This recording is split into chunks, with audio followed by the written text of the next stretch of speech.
Hi, my name is Kim. I'm a stroke survivor. And my name is Peggy. I'm Kim's wife, and I'm a caregiver. My stroke happened on January 15th, 2012. I got up to fix another cup of coffee. The Broncos lost the night before. I was up reading, and my wife got up and said, "Get back to bed." I said, "No, I'm just gonna finish this article." And I got up to fix another cup of coffee and reached in the fridge and got out my coffee mate to put in my coffee, and it hit me right there. Down on my butt I went. Couldn't speak. Tried to wake her up, and I couldn't talk. I had to open the fridge again. In my mind I said, I gotta make a noise. Opened the fridge and grabbed out salad dressing. They're all plastic. And finally I found a glass one. Rubbed that on the floor and woke her up. She got up, mad as ever.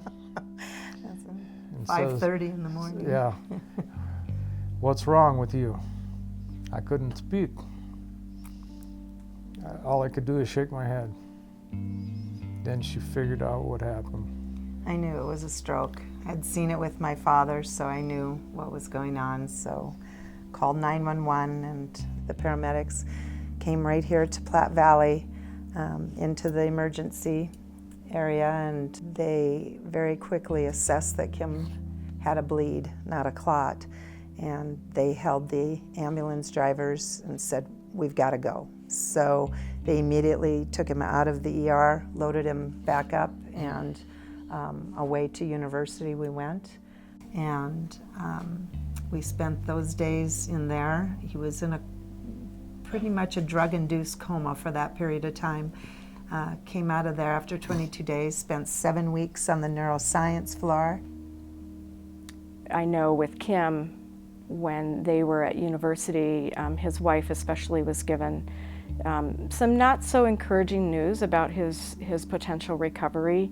And that's one thing that I really try hard to avoid, is taking hope away from patients and their families. I was told that they didn't even think within 2 years that Kim would be able to even walk well, let alone even walk, that it would be a very, very long road.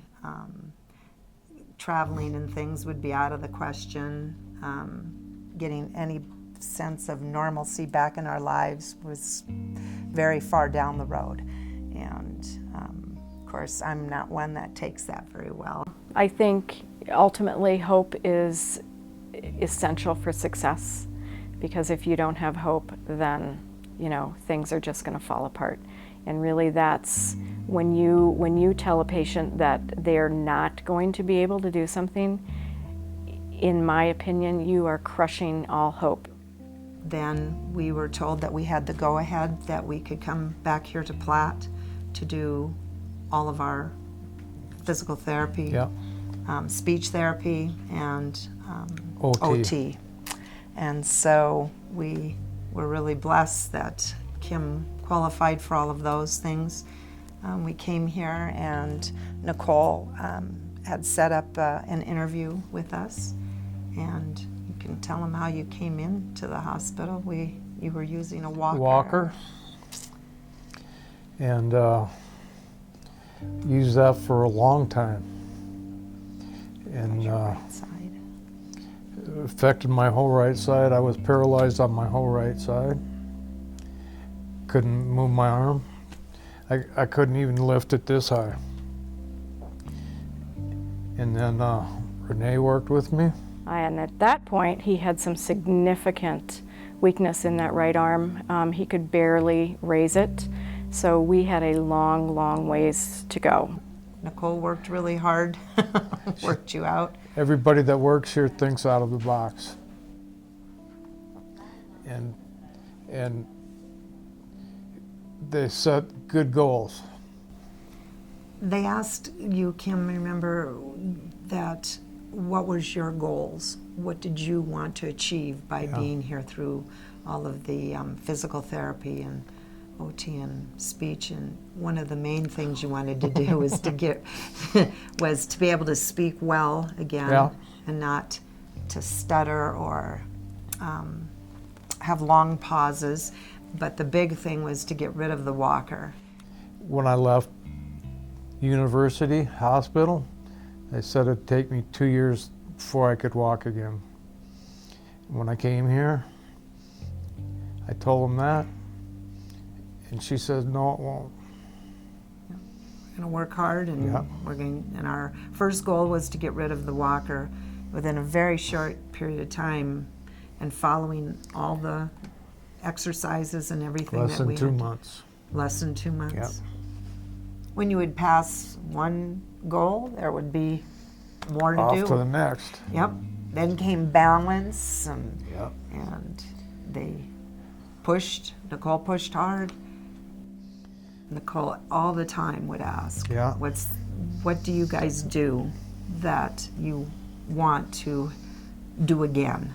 I think to help our patients find hope or motivation is getting to know them a little bit more. I often say, I want to know what makes you tick. What do you like? What makes you you? And to find a way to make your sessions somehow kind of wrap that into your care so that they're finding value in it while you're trying to also meet your goals and objectives. But ultimately, we're here for the patient and to help them get to what they want to do. Right away, we were able to bring some normalcy back into our lives. Kim and I, for many years, we did a date night every Saturday night. It was one of the first things Kim asked if we could do again. So we Go to a movie again. Yep, dinner and a movie. Yep. So, and it was hard at first because you were with the walker at that time. Yep. But we proved him wrong. That it wasn't 2 years, it was 2 months. It took a while before we really got to the root of what his goal was, and it was to hunt again, to be normal again. You really were telling them how you wanted to move on to the next stage, which was to be able to hunt. Your end goal would be to be able to walk through a field and hunt. And with your right arm not working so well, after Renee got that to loosen up and get strong. So the first time that Kim realized that he had the strength in his right arm to pull that bow back was it was an amazing moment for everybody involved. We gave Kim a TheraBrand, and Nicole said, well, do what you do with a bow. And so Kim made the stance without just that quick. He hadn't forgotten. And pulled back on the TheraBrand. It was a big moment. Big moment. And she started working on it, thinking out of the box, what can I do with this guy? And she came up with a plan, followed it, and worked with me, slowly though, but pressing me all the way. She never gave up on me at all. Once we started to establish that relationship and that we got to kind of get to the root of what makes Kim Kim, we were able to start really making more headway and just really tailoring the exercises for what he saw as purposeful. She says, it's not going to be flat out there. took me outside and made me walk out there, and right away took me through the bushes. I said, okay, I'm game for it. Yep. And This last fall, I finally got to go hunting again. Killed 3 pheasants.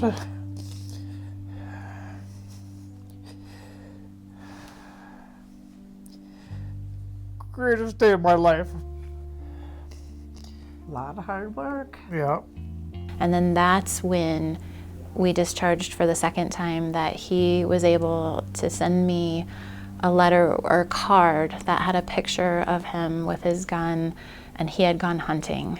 And he was out in the field, and he had had a successful hunting trip, and he had a bird in his hand, and it just makes everything as a therapist worthwhile. I have that picture hanging above my desk right now, and I look at it every day, and that motivates me. So as much as I might be motivated Kim to help get to his goal, having those successful stories and having those successful outcomes motivates me. Kim's been very inspiring to me because of his persistence, how he just keeps working at his goals, how he keeps getting to his goals and then gets onto something else. I mean, it is very inspiring to see someone like that working so hard, because I can't imagine how hard it is to go through what he's been going through. And he does it with a smile. He's always friendly. He's always trying, and he's always there when he needs to be. And I think that is something we can all kind of learn a life lesson from. Well, we're just thankful for Platte Valley Hospital Yeah. and the physical therapy department. It was more than just hope. There's so much more to hope, and there's so much more to reaching an outcome or a goal. There's so many different factors, so I don't think we can ever look at a piece of paper and say, well, you can't walk, you can't talk, because there's just so much more to it. And I think Kim shows that. Kim and Peggy both, because together they've exceeded expectations, and they've created such a great example of what can happen when things go right.